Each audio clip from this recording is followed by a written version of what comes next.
Shunday bo'ladiki, biz tez yordamga qo'ng'iroq qilganimizda ular bizdan kim kasal bo'lganini, ayolmi, erkakmi, yoshi nechida, nima bo'layotganligini so'rashganda biz ulardan qalbimiz og'riydi va xafa bo'lamiz.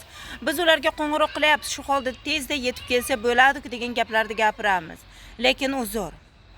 Ular sizdan so'ramasdan faqatgina tez yordamni haydab chiqib kelishgani bilan hech narsa hal bo'lmaydi-ku. Chunki deganda ular o'sha narsaga tayyor bo'lishi kerak.